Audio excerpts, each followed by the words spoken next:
Ghosts Can't Do It, 1989. Trump's role? Himself. Budget? Unknown. Box office? Barely registered in theaters. This erotic fantasy comedy starring Bo Derek is one of the strangest footnotes in Donald Trump's movie history. Trump appears as himself in a cringe-worthy cameo that earned him a Golden Raspberry Award for Worst Supporting Actor. You were very good. You played the situation perfectly. So I beat the situation, but not you. That's what you did. The film flopped so hard it barely saw theatrical release. Critics called it painfully bad, and Trump's appearance, reportedly in exchange for allowing filming in one of his buildings, only made things worse. 54. 1998. Trump's role? Himself. Budget? $13 million. Box office? $16.8 million.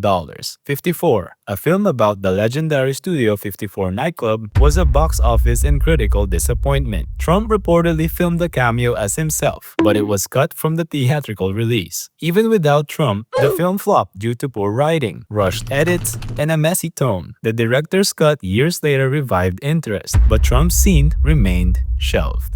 Across the Sea of Time, 1995. Trump's role? Himself. Budget? Unknown. Box office? $16 million. This 3D IMAX film was supposed to show the American dream through the eyes of an immigrant boy arriving in New York. Instead, it comes across as an awkward commercial for Trump's properties. His cameo feels self-promotional, and audiences found it distracting. The film quietly disappeared from circulation, becoming another forgotten entry in Trump's entertainment resume. Celebrity? 1998. Trump's role? Himself. Budget? $12 million. Box office? $5 million. In this black and white satire of fame culture, Trump plays himself in a bizarre fantasy scenario where he's trying to buy St. Patrick's Cathedral to turn it into a Trump Tower. Look who's here, Donald Trump. What are you working on, Donald? Well, I'm working on buying St. Patrick's Cathedral. Maybe doing a little rip-down job and putting up a very, very tall and beautiful building. Well, that's just wonderful. Critics dismissed the film as one of Woody Allen's weaker entries. Trump's scene became a symbol of the film's biggest flaw. It blurred the line between satire and actual ego-feeding. Despite Allen's reputation at the time, Celebrity flopped at the box office, and Trump's inclusion felt more like a distraction than a punchline. These next few films actually made money, but I included it in the list because most of these films decided to cut his scenes after a few years upon re-release, or some of it he forced his way into the film. The Little Rascals, 1994. Trump's role? Waldos Dad. Budget? $23 million. Box office? $67 million. While not a financial flop, The Little Rascals aged poorly. Trump plays the spoiled rich dad of a snobby kid, essentially playing himself. You're gonna be so proud of me. I'm gonna win this race.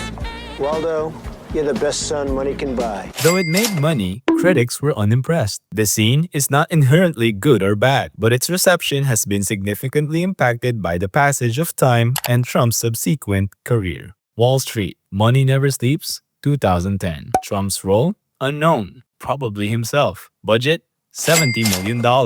Box office? $134 million.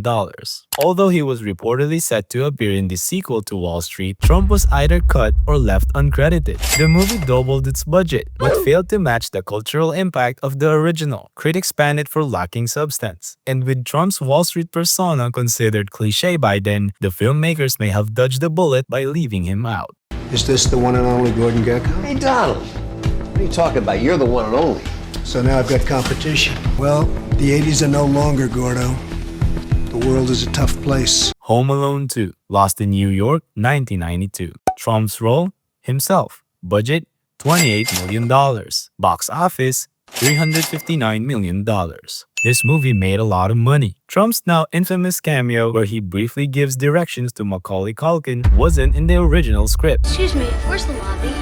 Down the hall and to the left. Thanks. He forced his way into the scene as a condition for allowing the crew to film at the Plaza Hotel, which he owned at the time. Director Chris Columbus later admitted he found the demand bullying, and multiple broadcasts have since edited Trump out. Zoolander, 2001. Trump's role? Himself. Budget $28 million. Box office $60.8 million. Trump makes a blink and you miss it appearance in Zoolander. Look, without Derek Zoolander, male modeling wouldn't be what it is today. praising Ben Stiller's character on the red carpet. While the film was in a full financial disaster, it struggled with mixed reviews and underperformed in its original release, especially following the post-9/11 climate just weeks before it opened. The Trump cameo aged awkwardly, especially after his presidency, and in later years, audiences began reassessing the cameo as part of Hollywood's once obsessive inclusion of celebrity billionaires, often for no real narrative reason. That's 5 minutes. Thank you for watching. Like the video and don't forget to subscribe for more flops.